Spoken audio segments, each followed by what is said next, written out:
Hello and welcome to the DanOCan YouTube channel. I am coming to you today from inside the garage here at DanOCan headquarters, and that usually means one thing, and it's a Bella the Boler project. So there's Bella parked out front, and I'll give you a quick rundown here of what I'm attempting to do today, and that is install a new weight distribution hitch. Now, why am I doing it? It's our second season with Bella. We had no problems last year with the hitch. I'll show you why. Now, it may not be easy to see on camera, but that is the level of the hitch coupler when the bowler is sitting straight and flat and level.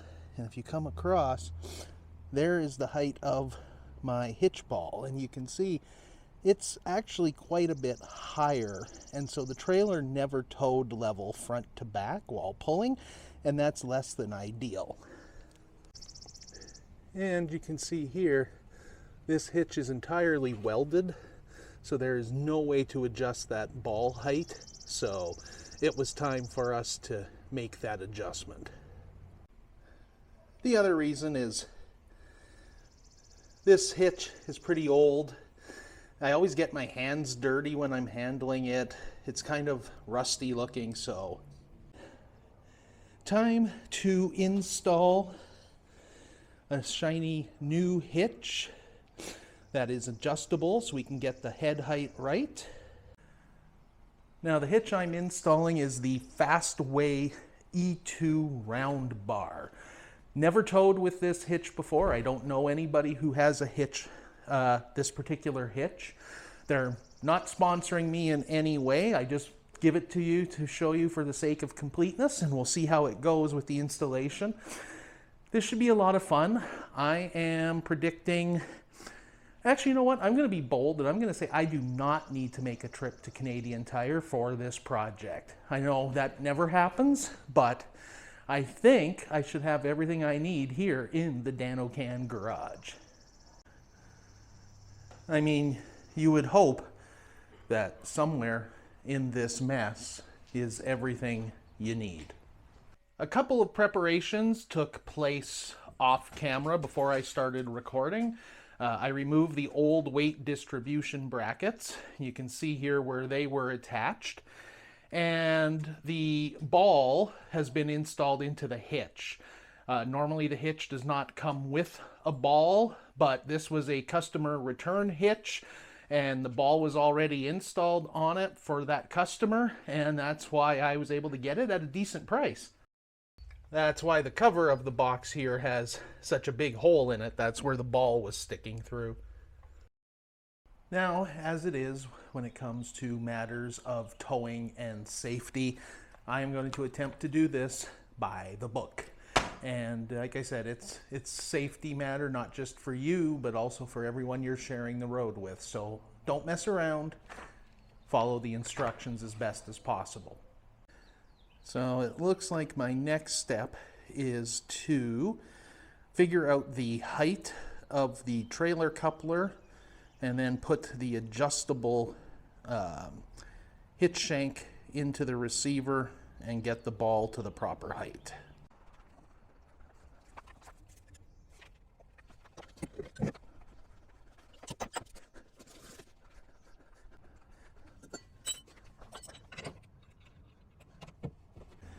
Okay, this next section sounds really complicated in the way that it's written. I'm hoping when I actually go to do it, it's going to be a little simpler. So there's a bunch of hardware here, and I need to figure out what I need. I need the spacer rivet and the spacer washers. And according to my parts diagram, this looks like the spacer rivet, and then there should be 7 spacer washers. Let's see what those 7 of them, that must be these. 2, 3, 4, 5, 6, and 7. Oh, Okay, hitch ball should be initially placed as close to this height as possible, referring to the trailer coupler height, which I measured and wrote down at 17.5 inches, so I don't forget. Insert the adjustable shank into the receiver, secure it with a hitch pin, and clip. Done. Insert the spacer rivet with the spacer washers into the back of the hitch head to preload the angle of the hitch head. Start with 6 spacer washers for longer wheelbase vehicles like pickup trucks and 5 for shorter wheelbase. Okay, so I need 6. Slide the bolt channel around the shank and hold the hitch head so the top of the hitch ball is as close as possible to the coupler height. Okay, this sounds like fun. Alright, so this is loaded for angle.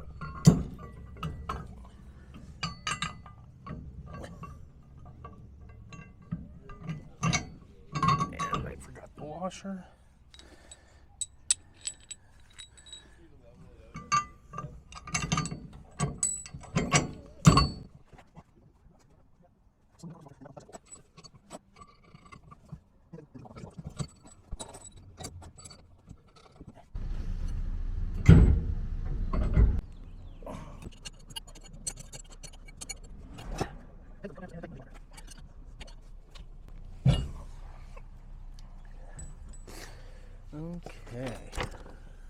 Okay, now measure from the center of the coupler down 27 inches. Right about there. So kind of on that rusty spot. Use a piece of tape to mark it here. Double check. I was going to say my math, but it's not really math. Just double check the measurements. So the center of 27 inches is right there. Now I'll do the same on the other side. Okay, I don't know if you can see that, but it then talks about whether or not your coupler is a top mount or a bottom mount. And based on that photo and looking at the coupler here, looks like I have a top mount coupler. The coupler is clearly welded on top of the frame, so I'm going to go with that set of instructions. Place your link plates so the single hole is above the frame and the L bracket studs are towards the bottom of the frame. So this must mean the single hole. So that is going to go above the frame, and the L bracket studs are towards the top of the frame. Okay, I think I know what that means. Okay, I was getting really confused there. Then I discovered there were a couple of pieces still hidden inside the original box that I was missing, and now the instructions make a lot more sense. Okay, so place your link plate so the single hole is above the frame, the L brackets are towards the top. So single hole is to the top, and this is going to be on the inside. Thread a 1/2 inch by 4 inch bolt through the single hole of the outside and inside link plates from the outside in. Head of the bolt should be against the outside link plate with the threads to the inside. Okay, so I think it makes it from the outside in. This gets threaded on. And I think it said use a bolt and a lock washer. Yes. So lock washer and a bolt. Threading that on. Slide the plates over the second bolt. Oh boy, the battery rack is in the way. I did not anticipate that. Okay, plan B. So the good news is the instructions do cover this scenario, and it says if there's an obstruction you can't avoid at the 27-inch mark, you can come forward up to 24 inches. So I'm pretty confident if I install these as close as possible to that battery plate, I should still be well within that 24 inches, but I'm just going to measure to check.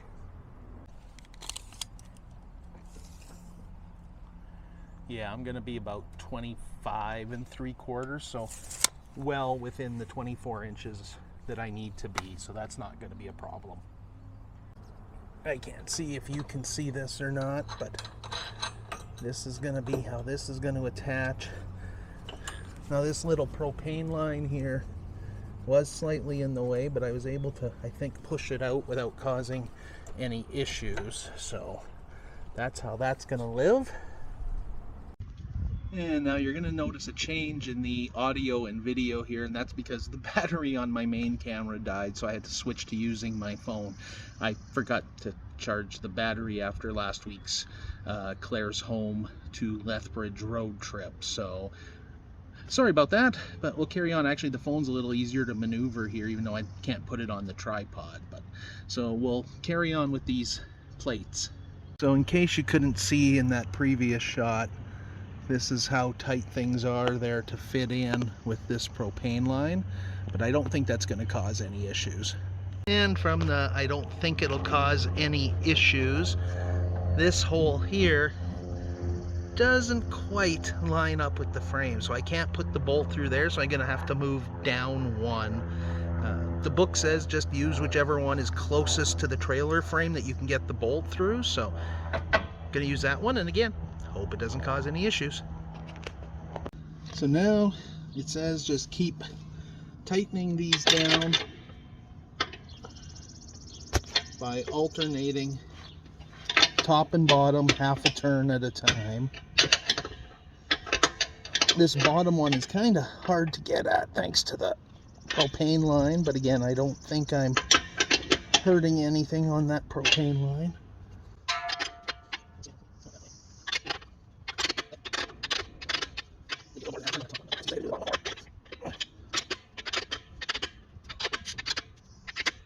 Anyway, these are supposed to be tightened down to 65 foot-pounds. I don't have a torque wrench, so I'm just going to crank them down till they're good and tight so that these brackets don't move along this frame. Okay, those are on and they feel super tight, so nothing but to do next but repeat it on the other side, and I will spare you watching that. I'll let you know as soon as it's done. The other side should go simpler. I don't see any obstructions over there other than the battery tray. Okay, now that we got the brackets on, next step is going to be getting these L brackets on, and this is where the weight distribution bars actually hang on this particular hitch. So let's see how this goes.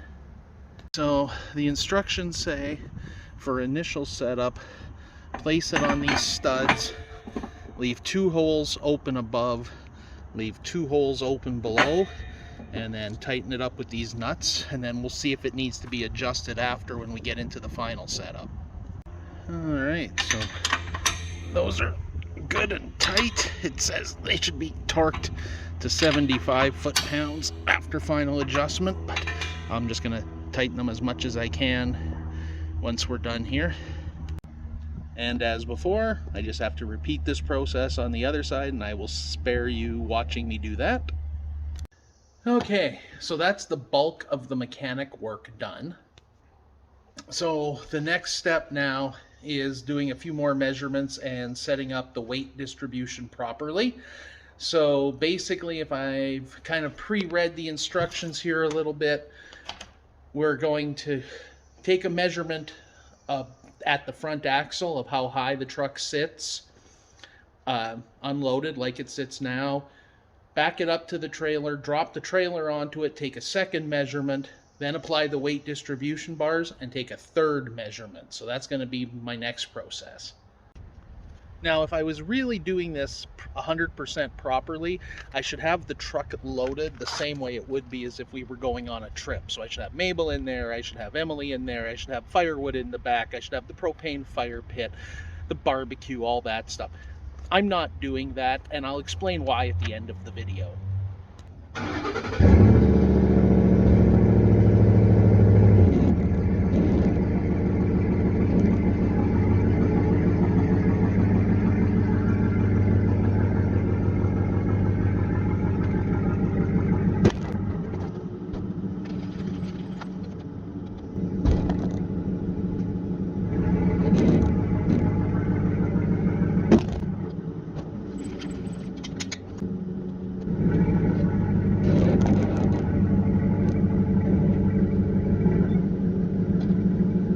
So there we go. Jack's lifted off. The entire weight of the trailer is now resting on the hitch. And yes, I know these bolts haven't been tightened yet. It said do that at the end, so that's why those are still loose. So there are my two measurements. Of course, the wind has to blow it around there. So it was 37 when uncoupled. Now coupled, but with no weight distribution, I'm at 37.5. So basically, the front end of this truck didn't rise much at all with the trailer hooked up. So now, according to the instructions, I use the tongue jack to lift up both vehicles here until such point I can lift this spring arm up onto this bracket. And basically, either they're full of crap or I'm doing something wrong, because I've gone really high. Like, you can see how high the truck is lifted there. I am not even close to getting those to line up. Okay, so doing some quick searching online, I think the solution I'm going to have here is to basically drop those L brackets. Instead of being in the middle two holes, drop them down a bit. So that's what I'm going to go do now. All right, let's see.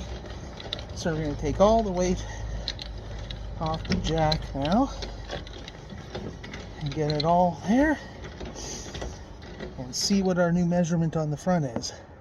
Okay, so I'm getting too much weight adjustment. Even with those L brackets dropped as low as they'll go, the front of the truck is now at 36.5 inches. So it's actually sitting lower now than it should be. It should be at about 37.25. So the manual, which I should have read in more depth to begin with, says if you're over weight distribution, first thing to do is remove one of those spacer washers that we installed on the hitch head very early on, and then lower the L brackets if that wasn't enough. Well, I've already done the L bracket lowering.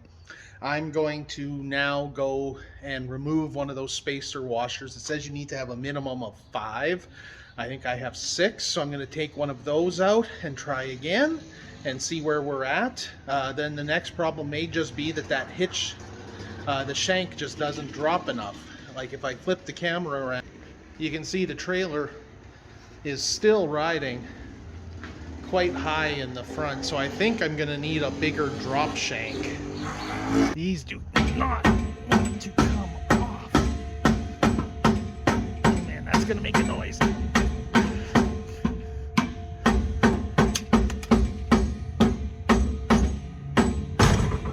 Whew. That's one.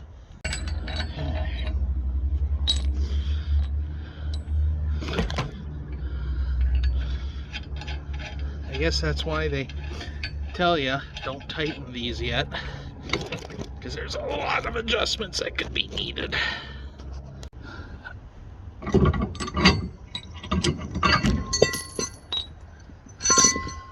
Alright, minimum of 5. Looks like I had 6. So we'll go to 5.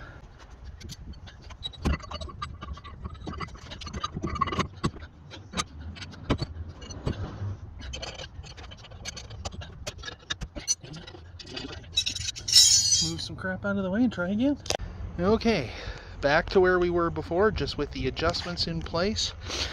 I confirmed with no weight distribution, the front end of the truck is at 37.5. And with no weight on the tongue jack, we're not even close, but it sure does feel closer. So let's try it with some weight. That is much closer, even without a mechanical advantage, and I still could crank up the hitch a little further if I wanted, but I'd rather not. It just seems like it puts too much strain on things. There we go. They both went on without too much effort. So that is as good as it's going to get for today. Weight distribution still putting a little too much to the front.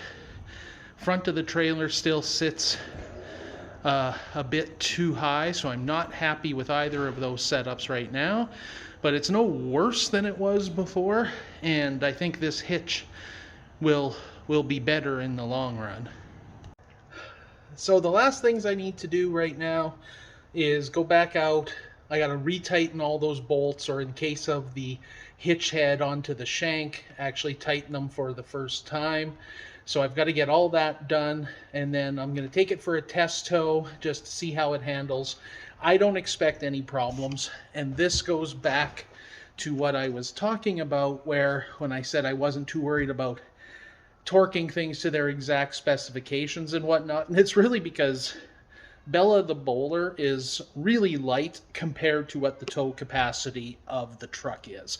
I don't even really need weight distribution on the truck, as evidenced by the measurements I took without it. So it's really there more for sway control than anything. The E2 round bar has sway control function as well as weight distribution.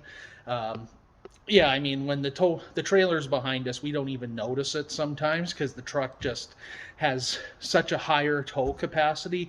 I think the exact setup would be much more important if we were pushing the limits of our tow vehicle, but that's not the case. So that's good. That means we will be able to go out and camp in a couple weeks. We're doing our first camping trip planned for that. We'll have a video from that, of course. We're going to go, the plan is to go back out to Rowley for pizza night and explore the ghost town again, so stay tuned for that. And yeah, thank you for joining us, and we'll see you in the next video.